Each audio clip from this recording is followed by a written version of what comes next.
Buenos días, profesor y compañeros todos. El día de hoy el grupo número 2 se encargará de exponer su trabajo parcial. Este consiste en realizar la propuesta de una carretera. Mi nombre es Richard Atapaucar y continuaré diciendo lo siguiente. Para la realización de la propuesta de una carretera es necesario tomar en cuenta las siguientes consideraciones. El valor numérico estimado de tráfico vehicular es 650. Ese valor hace referencia a su IMDA.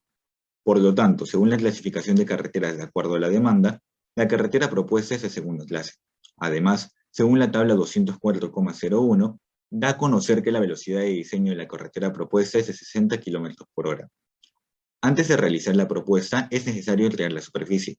Para ello, es importante colocar las coordenadas UTM 8418S en la aplicación de Civil 3D, para después crear las curvas principales y secundarias con una equidistancia respectiva de 10 y 2 metros, y así poder visualizar la creación de la superficie de manera tridimensional. Continuando con la exposición, ubicación y trazos de ruta. Línea gradiente es la unión de los puntos trazados sobre las curvas de nivel, manteniendo una pendiente constante. ¿Y qué es una pendiente? La pendiente es la inclinación de la superficie de la carretera con relación al horizonte. En la tabla 303.01 podemos encontrar nuestra pendiente máxima. Como nuestra carretera es de tipo 2 y de segunda clase y con una velocidad de 60 km por hora, tenemos que nuestra pendiente máxima es de 7% y la pendiente mínima es de 0,5%. La pendiente se puede hallar en desnivel sobre la distancia por 100, que nos va a dar el resultado del porcentaje de la pendiente. Para nuestra carretera se usó un método de la pendiente constante. Para el primer tramo usamos una pendiente de 4% con una distancia de 50 metros. Para el tramo 2, una pendiente de 5% con una distancia de 40 metros. Y para el tramo 3, una pendiente de 3% con una distancia de 66,67 metros. Y como se puede visualizar, la unión de las tres pendientes para formar nuestra línea gradiente que de un inicio a un fin. Bien, durante la semana 3 se hizo las líneas tangentes y según a ello se identificó la orografía. Recordemos que la elaboración de las líneas tangentes es sumamente importante. Esto debido a que estas líneas buscan eliminar problemas relacionados con el cansancio, el deslumbramiento y el exceso de velocidad.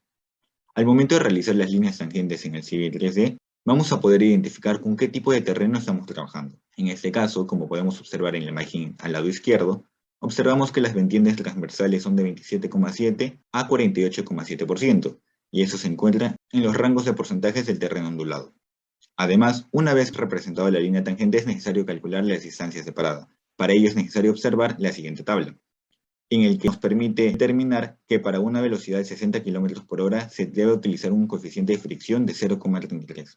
Este coeficiente de fricción va a permitir determinar o hallar la distancia de parada, tomando en cuenta que la distancia de parada es la sumatoria de la distancia de frenado más la distancia de percepción-reacción. Una vez reemplazado cada uno de los datos, podemos concluir que la distancia de parada del primer tramo es de 79,91 metros, la distancia de parada del segundo tramo es de 92,21 metros y la distancia de parada del tercer tramo es de 80,97 metros. Continuando con la exposición, mi nombre es Ángela Carrasco y explicaré el radio mínimo y peralte máximo. Con los datos antes mencionados por mis compañeros, sabemos que el IMDA es de 650 vehículos por día y nuestra velocidad de diseño es de 60 km por hora. Estos datos serán necesarios para calcular el radio mínimo y el peralte máximo. Peralte máximo o sobrelevación. Cabe resaltar que esto depende de cada situación específica. Para nuestra superficie que presenta una orografía tipo 2 ondulado, visualizamos que nuestro peralte máximo es de 8%. Radio mínimo. El radio mínimo es igual a la velocidad al cuadrado sobre 127 por el coeficiente de fricción transversal más el peralte. Según la tabla 302.03, teniendo la velocidad de 60 km por hora, tenemos una fricción transversal máxima en curvas de 0,15. Según la tabla 302.02, para una orografía plana ondulada tipo 2 y una velocidad de 60 km por hora, nuestro radio mínimo será de 125. En el proyecto para añadir el radio mínimo, seleccionamos el alineamiento y se activa la opción editor de geometría. Vamos a la primera opción donde dice configuración de curvas espirales y la curva le vamos a definir en 125, ya que es el radio mínimo. Muy bien, soy Eduardo Cárdenas y continuaré con el avance de la semana 5 y lo correspondiente a curvas circulares. En esta semana podemos observar que vamos a trabajar con el despeje de visibilidad. ¿Y qué es el despeje de visibilidad? Como estamos viendo gráficamente, ¿no? Es la zona es la distancia que se toma desde la curva hacia la parte externa de la misma, ¿no? Y es necesaria para conseguir una determinada visibilidad, ¿no? Para que obviamente, en este caso, el conductor pueda observar el vehículo que se viene en sentido contrario y es evitar, ¿no?, distintos o diversos accidentes. Entonces, numéricamente, sabemos que el A máximo o el despeje por visibilidad va a ser igual a la distancia de parada al cuadrado sobre 8 veces el radio. Gracias a los cálculos anteriores, podemos ver que nuestra despeje por visibilidad en el tramo 1 será de 6,39 metros, del tramo 2, 8,32 metros, y en el tramo 3, de 6,55 metros.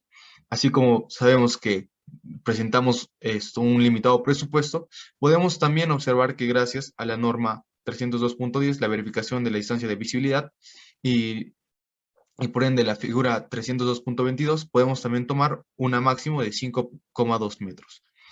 El trabajo en civil, lo que hicimos en esta semana, fue ampliar esos radios mínimos que hallamos la semana anterior para una mejor trabajabilidad de las curvas. Y al elegir estos radios, tenemos el de 140 metros, el de 145 metros y el de 140 metros una vez más.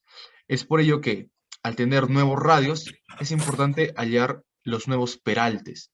En este caso, para un radio de 140, el peralte sería de aproximado de 7,7%, y para el radio de 145 tendremos un peralte aproximado de 7,6%.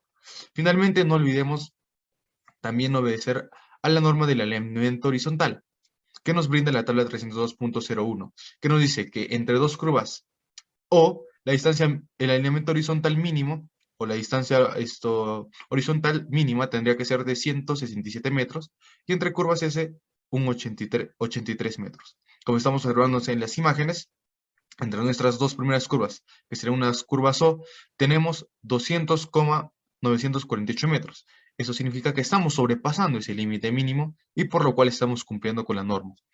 Y por el otro tramo, en la curva S, tenemos 109,581 metros, que al igual que el anterior, cumplimos en nuestro proyecto de carretera, ¿no?, sobrepasando este límite. Continuando con la semana 6, curvas de transición, soy Nicole Tolentino. Las curvas espirales de transición se utilizan para mejorar la comodidad y la seguridad de los usuarios en las carreteras. En primer lugar, verificaremos que los radios circulares prescindan o no de las curvas de transición. Para ello, utilizaremos la tabla 302.11a, en donde señala que para una velocidad de 60 kilómetros el radio mínimo es de 325, y como podemos observar, tenemos radios de 145, 140, lo cual significa que las radios circulares no prescinden de las curvas de transición. Criterio 1. Disminución de la aceleración de la fuerza centrífuga. Para hallar el L1 mínimo se utiliza el radio y el A mínimo, que a su vez utilizará la velocidad de diseño, el radio y el J máximo, que es variación de aceleración transversal por unidad de tiempo. Se utilizará el J máximo debido a que hay restricciones económicas. Siguiente, por favor. Criterio 2. Limitación de la variación por estética y guiado óptico.